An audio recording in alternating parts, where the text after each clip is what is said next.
Hello, and welcome to Silicon Valley Girls Chat Over Tea. I'm Gloria. And I'm Rosetta. Hi, everyone. Great to see you this week. I'm so excited. And before we begin, I'm going to do my usual little spiel because we really want you to subscribe to our channel. If you like our chats, please hit the thumbs up so we know that you're watching, you like it. Subscribe below and hit the bell notification. All right. Yes, do that, please. We'd love it. We really would love it.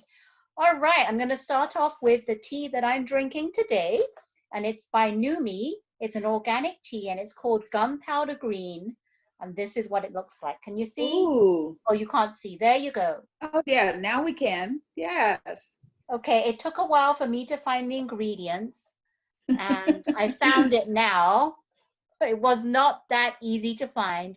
And all it says, it's fair trade certified organic green tea. That's all it says.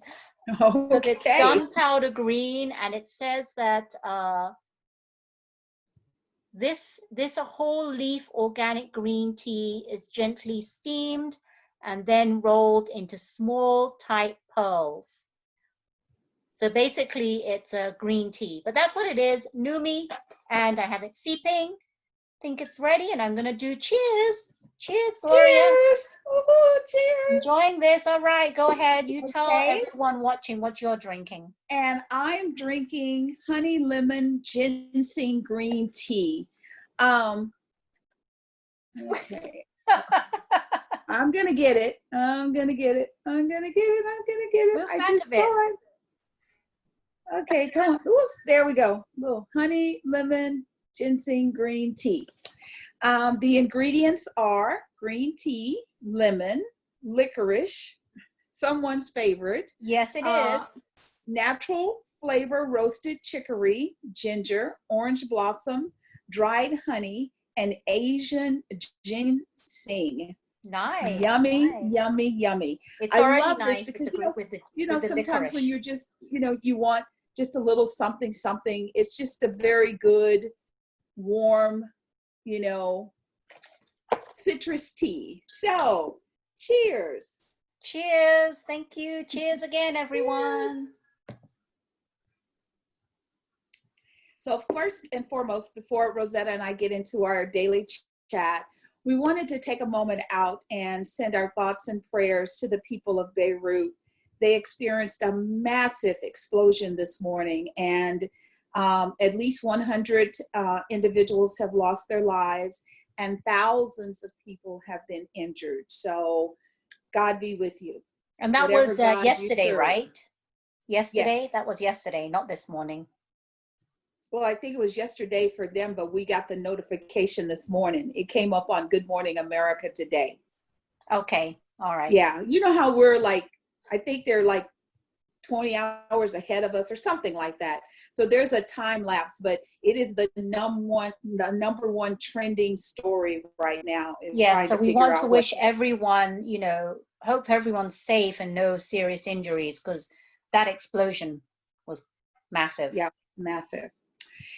So we always kick off our talks with Ellen. Ellen always reminds us to be kind to one another. And with COVID and sheltering and the protesting in America, she has reminded us all to listen to one another. As you're aware, there have been some situations where the production staff has been under investigation by Warner Brothers because there are things going on that is just not the source or the essence of who we all know Ellen to be. So they're going to do an investigation, and typical in America, typical in the world right now, if something comes out, instead of allowing the time for investigation, people hop on it. So, people started going after Ellen. There's a gentleman, Brad Garrett. He was like, everything starts from the top. So if it's going on, it's, Ellen, you should know about it. It's your responsibility. Leah Thompson also came out and said that she believes the BuzzFeed report. On the other hand, Kevin Hart says that, Ellen has always been kind to him and his family and his team since day one. Diane Keaton says that she loves when she's at the studio with everyone because it exudes, happiness and, love. And she says that Ellen has always been kind and loving to her. And Katy Perry also reached out and said that's not her experience. Ellen has always been kind to her, and she called her sister, which I thought was sweet. So Ellen's wife, Portia, came out and she thanked the fans. She wanted them to know that Ellen and her, they could see the tweets and to thank them for their love and support. So this will continue. I just know that the woman that we all see and know and love, and all of that kindness, when Brad Garrett says, oh, this has been going on forever, I think we would have known about it by now if that was the case. So Ellen, be strong. It's a big company, and I realize it's your name and you took responsibility for it. So we hope that the investigation will go forward and we will all learn what's going on. Yes, we'll know the truth and it will all work out. We really hope. Wish you the best, and her show will be still airing back in September. Yes, they're on vacation right now. So yes, they'll be back in September. So today we want to spend a little bit of time, most of our time, in fact, talking about, there is a video called Holy Post, Race in America by Phil Visor. And what he says is we need to talk about race. Why are people angry? Why are people so upset? Didn't we elect a Black president? Haven't we passed civil rights laws? Isn't racism illegal now? So 3 years ago, him and his brother, they co-taught a class and they discussed the issues of racism. And from that class, they ended up doing a podcast. And the podcast is what we're going to watch now, is why are people so angry, even today? And let's take a closer look at racism in America. Yes, and just to let you know in ahead of time, we're not going to play the whole video all at one time. We want to show you little parts of it, and then we're going to stop the video and we're going to discuss it. So let's go ahead and share this video. And we will look at a few minutes of this.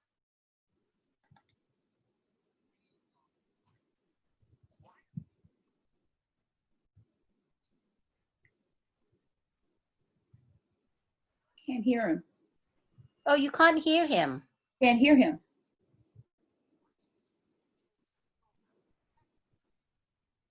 Can you hear him now? No. I can hear him perfectly well on my end. Well, let me see. Sorry, everyone. This is technology for you.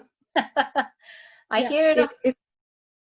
Yeah, it doesn't say muted or anything. So let him play. All right.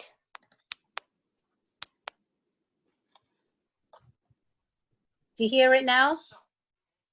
No. Can you push up his little mic?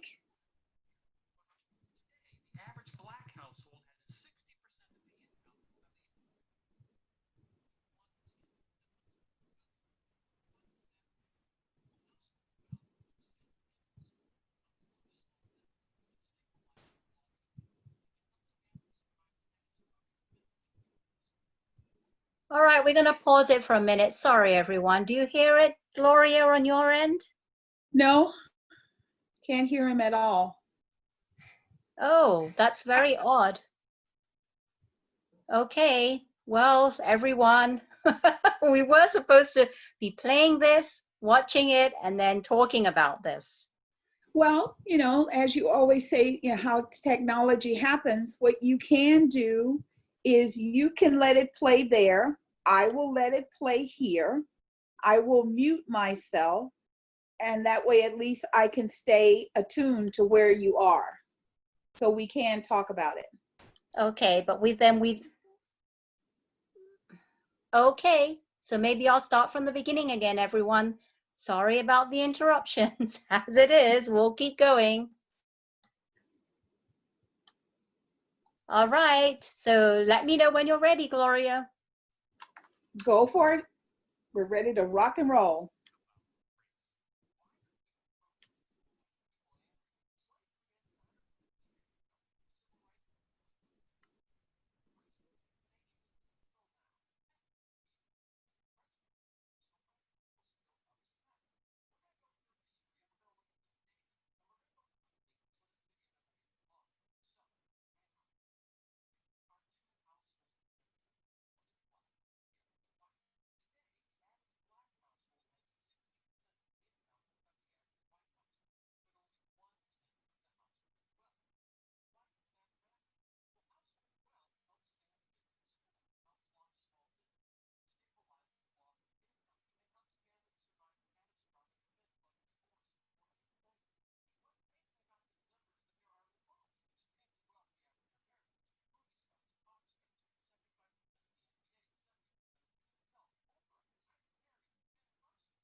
Okay, so we're going to pause it here for a little bit and stop the sharing, and we're going to start discussing this.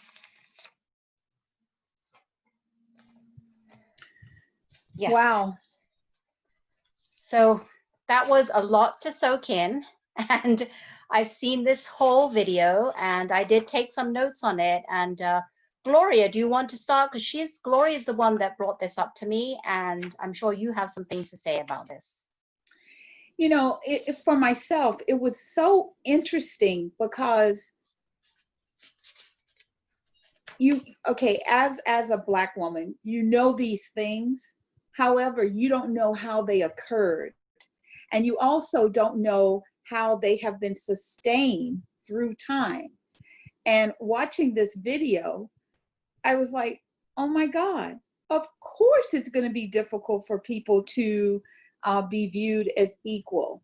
If there is a societal requirement to keep restrictions in place that prevent them from, having the American dream, I was just shocked. And like I remember when I was, a young girl, and my brothers had to register for going into service at the age of 18.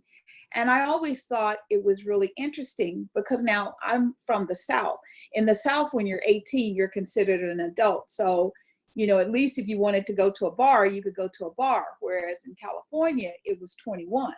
So it was funny because it's like I was, as a young adult in Louisiana, ding, ding, ding, I'm an adult and I come to California. Oh, no, you have to wait 3 more years. So you can, register, you can go and vote for this company, you can go to war for this country, yet this country did nothing to help you once you returned. I mean, to have the GI Bill, but you couldn't really get it. I mean, it's like, here's the carrot, see the carrot? Oh, you can't have the carrot. Right. And I did not know a lot of this. And I'm so glad that they brought all these out, because I did not know that only 1/10 of the household wealth were the Blacks. Did not know this. I did not know about the all those GI. Well, I've heard of the GI Bill, but a lot of people have heard of it. But do they really know what that meant? Right. We don't really know until they explain it to us. And also the Jim Crow laws. How many of you knew about the Jim Crow laws? I did not know about them. And to know that that was for the segregation, and then they came out with new Jim Crow laws on top of the old Jim Crow laws, which is, 50 more new states decided to come out with new that is something that's eye-opening. Very, very. And I understand how all this stems from, like, talking about housing and not being able to, the Blacks could not buy housing, and the realtors could not sell to the Black people in white neighborhoods, or they got their license taken away from them. That's right. that's like shocking. I did not know that. So there was like real intent not to make sure that the Blacks were not able to buy in those wealthy white neighborhoods, even though they may have been able to afford it. Right. They weren't allowed to. So yeah. So watching this, we just want to know, like, what are your views so far of what you've heard, and does it, like, have you had an aha moment now? Because that's just the beginning of the podcast. So yeah, we want to go on and show a bit more of the video so that you can see more of it. So I'm going to show some more of that.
Okay, just stop that right there, and we're going to talk about that, the prison systems and the drugs and all that. So you have anything to say, Gloria? I tell you, it's just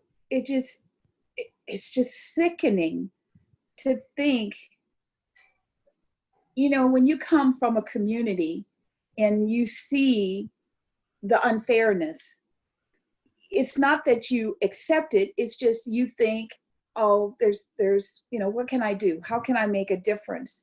And people would attempt, you would attempt to talk to young Black people and talk about education, and oh, I can't afford to go to college, and it's like, well, they're local schools, let's go to, like here in Northern California, we have De Anza College, we have Ohlone College, we have Chabot College. You can go for 2 years and then you can go to, a larger JC. There are things that can be done. However, it's very difficult to think about how you can do that when you have this on your chest. It's hard. It is so hard being Black in America. And I know some people are probably looking at this video and thinking, oh, that's not real. Like there was a TV show called Cops, and I hated that show because every time you would see it, it was some poor Black person being drug out for doing something completely stupid. I was so grateful when they took it off the air, because a lot of people, non-Black people, think that's the way all Black people are. And like, myself, I used to be called an Oreo.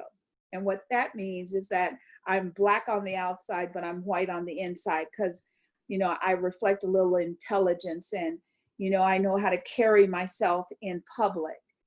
And a lot of these very people who are in prison, I mean, if the prison rate was the same for both Black and both white, it wouldn't have gotten to the point that it is. And to go from, hundreds of thousands of people incarcerated to millions of Black men being incarcerated for carrying drugs on them, most of the time it's more detrimental to their health than anyone else.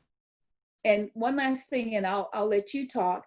I remember I have an aunt that lives in East Palo Alto, and I had gone to visit with her, and we were walking down the streets, and there were a car that came into the neighborhood, and the kids in the car were white, and it was a very nice car. And we're like, what are you doing over here? It's dark. What are you doing?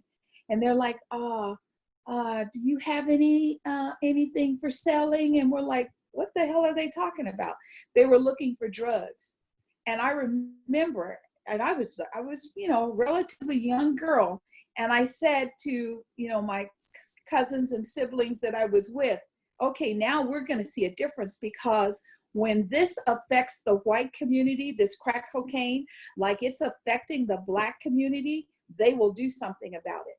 And eventually they had to, because it was out of control. Seeing beautiful young people look like walking zombies behind these drugs. So instead of treating it as a medical issue and getting help for everyone, they just let it keep going and let it proliferate. Yeah, that's a good point. And I'm shocked. I mean, I'm not, obviously, I can't put myself in that situation because I'm not, Black American, but I do feel for you, because I understand that from the beginning you have been subjected to suppression from the very beginning. There is nothing that society has done to help the young Blacks just further themselves and move them along. Everything is against the Black culture and the community. And I did write down here, I'm shocked. In 2006, 1 in 106 white men were behind bars, but for the Blacks, 1 in 14. And they mentioned that the rate of usage of the drugs is the same in the Blacks and white community. Yes. So obviously there's something wrong with the system, because they're just skew with and just leaning more towards the Blacks. than the whites, Yes. right? Yes. And it's I mean, in everything. like 98% of the people incarcerated. I mean, you hear numbers like that and you go, oh my God, 98%. Yeah, and that really rings when I hear that, it reminds me of like when a male young black man is walking down the street with a hooded sweatshirt, automatically the white people and the cops are going to think that he's up to no good. That's Right. instinctually, that's what they think, without Yeah. even knowing what the person is doing. Why are they there? So that just puts a, that kind of angers me in a way, but that's how it's been. And the reason why this podcast is out and why this person is speaking out is because everybody needs to be aware of this. And there Yes. needs to be some kind of change moving forward. So this is a great start. And what we want from this video is for it to go viral and for more people to share it so they understand why there's all this protest and unsettled rest happening now. It hasn't just happened overnight. It's been Right. happening for centuries and decades. But we're going to continue the video so you can see more of it. Okay. Here you go. 2% of all stops by police and 73% of all arrests. Among all drivers stopped, white drivers were 2 times more likely than black drivers to be carrying drugs. Study, Volusia County, Florida. 5% of drivers were black or Latino, but 80% of drivers stopped were black or Latino. Study, Oakland, California. Black drivers are twice as likely as white drivers to be stopped and 3 times more likely to be searched. In Minneapolis, Philando Castile had been pulled over 49 times in 13 years, mostly for minor infractions. The 49th time he was pulled over, he was shot by the officer while sitting inside his car. He'd been pulled over for a broken tail light. Chuck Colson's organization, Prison Fellowship, recently organized a manifesto that was signed by evangelical leaders asserting that our over-reliance on incarceration fails to make us safer or restore the people and communities who have been harmed. Unconscious bias seeps into schools too, as white teachers often assume black students are less intelligent than they actually are. A gifted student usually has to be recommended by a teacher to move to a gifted track. When a teacher is black, an equally gifted white and black student have comparable chances of being recommended. When the teacher is white, the black student's odds of being recommended are cut in half. Are white teachers racist? No. Are they affected by bias? Yes, and it affects black students every day. So where are we? The average black household has 1/10 the wealth of the average white household. This didn't happen by accident. It happened by policy. We, the majority culture, told them where they could live and where they couldn't. Then we moved most of the jobs to the places we told them they couldn't live. When the predictable explosion of unemployment and poverty resulted in a predictable increase in drug use and crime, we criminalized the problem. We built $19 billion of new jails and sold grenade launchers to the police. As a result, a white boy born in America today has a 1 in 23 chance of going to prison in his lifetime. For a black boy, it's 1 in 4. And that is why people are angry. Many people care deeply about these issues. Many have suggested solutions. Some of those have been tested, with results ranging from moderate success to abject failure. I'm not here to tell you what the right solutions are, because I don't know. I'm just here to ask you to do one thing. It is the thing that begins every journey to a solution for every problem. What am I asking you to do? Care.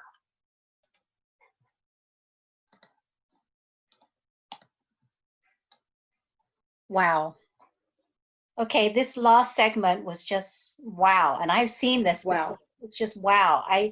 Yeah, as you can see, as Gloria and I have always talked about this, we always talk about how everything stems from society and from top down. It's always about top down. We are born with a clean slate, and nobody is taught love, nobody is taught hate, nobody is taught anything apart from how can we survive in this world we're born into.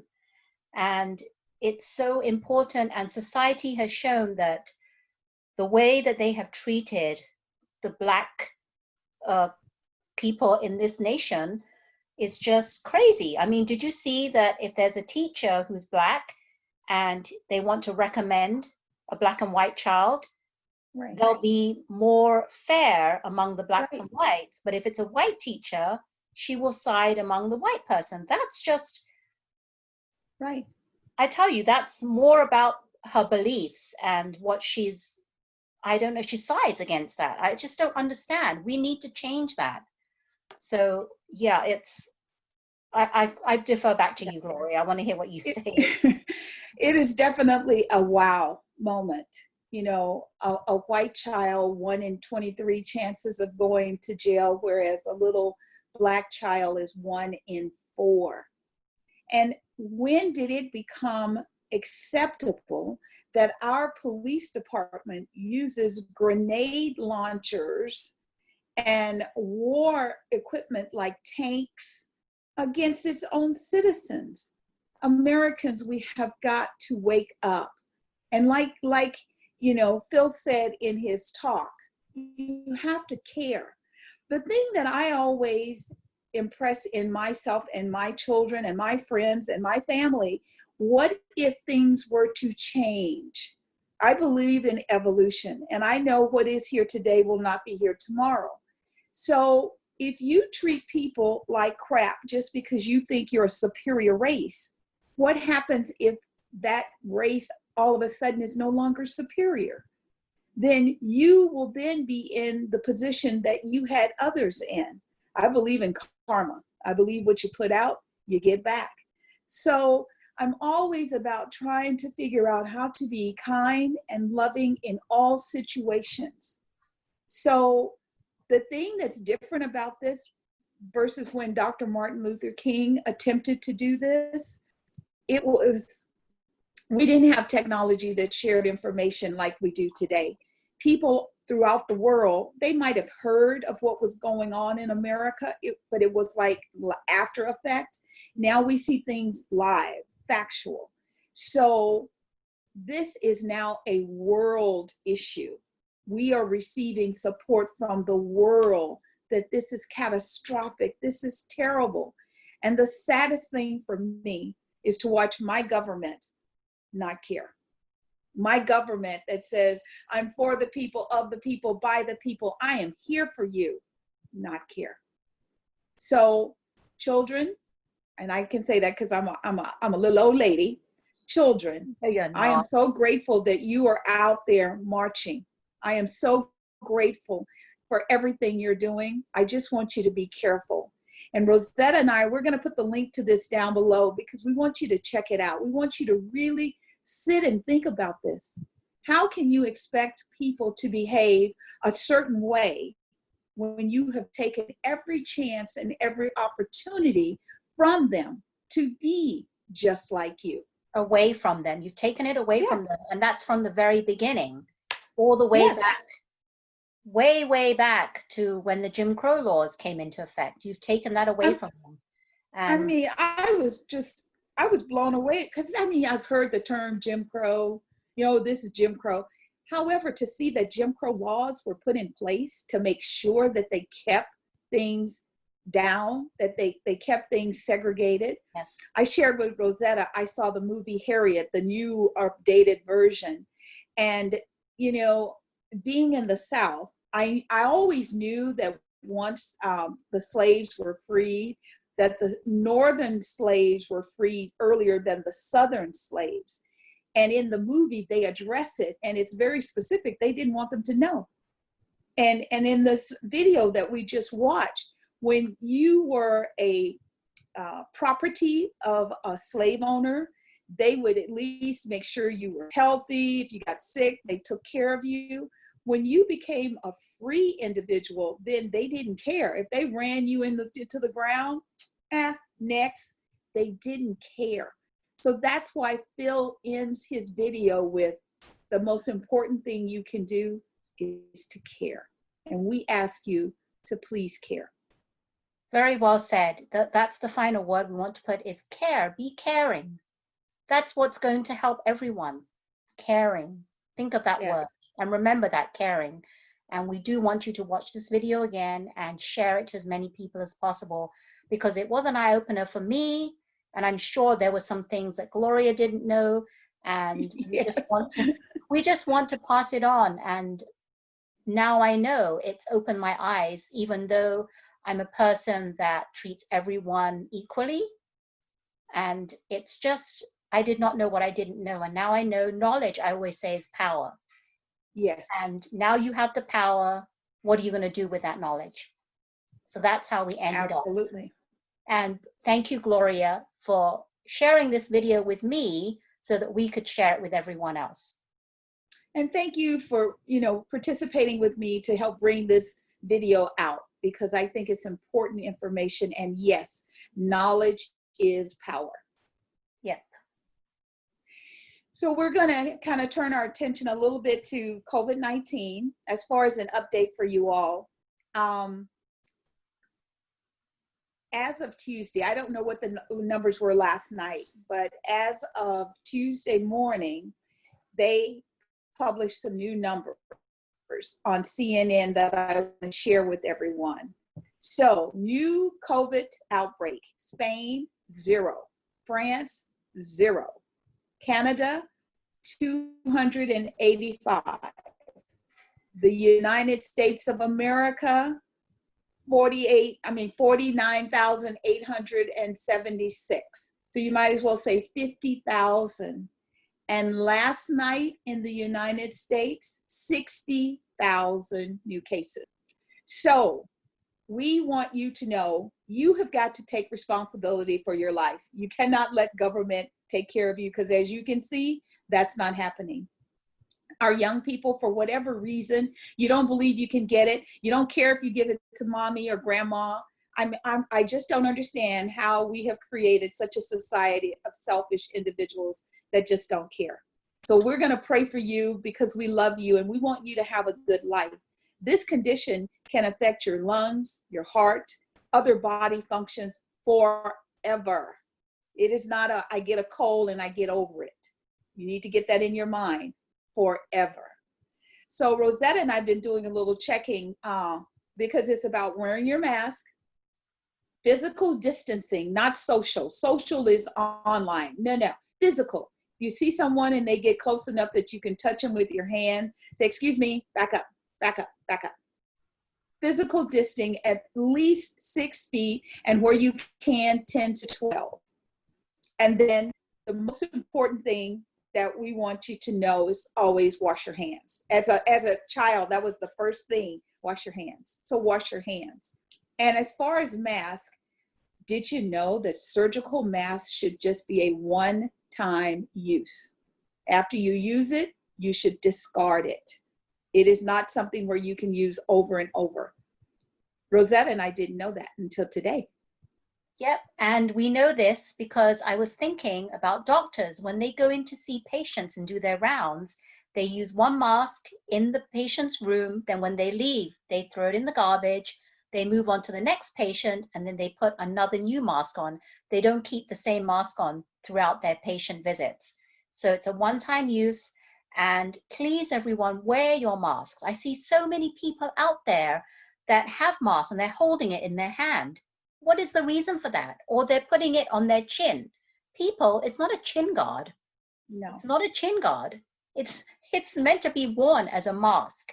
So there you have it, everyone, please. And as Gloria said, we need to do better and we need to not rely on the government. And we want you to hashtag vote 2020.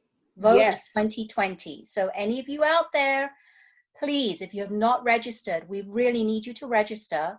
And if you are registered, hashtag vote 2020. Yes, because, in addition to all of the crazy things that are going on, it is also affecting our children because some states have opened up for in-person school. Specifically, there's a school, Paulding High School in Georgia. It went viral. Someone took a picture of the kids in the hallway. They don't even have on masks. They're side by side, backpacks touching backpacks. We have got to vote. The people who think that they are running the world right now, we can vote and vote them out and put people in office who are of the people, for the people, and voted by the people to take care of us. That's what's important. Yes. Hashtag vote 2020. And one last quick thing to remember, if you are going to be voting, absentee voting or voting by mail, please do your voting early, mail it early, way in advance, or do it on the paper and drop it off in your local drop box. Yes. Because you want to do it as early as possible. Please do not wait till last minute, because we have heard that there's going to be mail delays, and we don't want that to happen. We want everyone's vote to be counted. Yes, and I can personally tell you I have been doing a few mail shipments, and I did normally here in the Bay Area, if I mail something from Northern California to Southern, it may take 2 days. Now it's taken 5. I mailed something to someone in Texas. Normally it takes 3 to 5 days. It took 2 weeks. So it's already slowing down. Let's get ahead of the curve. Okay? Yes. Thank you. Well, thank you all so much for joining us, and thank you for staying and watching the video with us. The link is down below so you can check it out. Yes, thank you, everyone. We really, really appreciate you, just sitting through this and watching it, and just being able for us to share, and how, it has touched us, and hopefully it has touched you, that you can do better watching this. So again, everyone, Thank you so much. And don't forget, if you like our videos, please hit the thumbs up icon, subscribe below, and hit the bell notification. And we love all of you, appreciate you tuning in every week, because without you, where would we be? So we love you guys and appreciate you watching. And remember to always keep smiling. Take care, everyone. Stay positive. Bye. Bye-bye. Bye.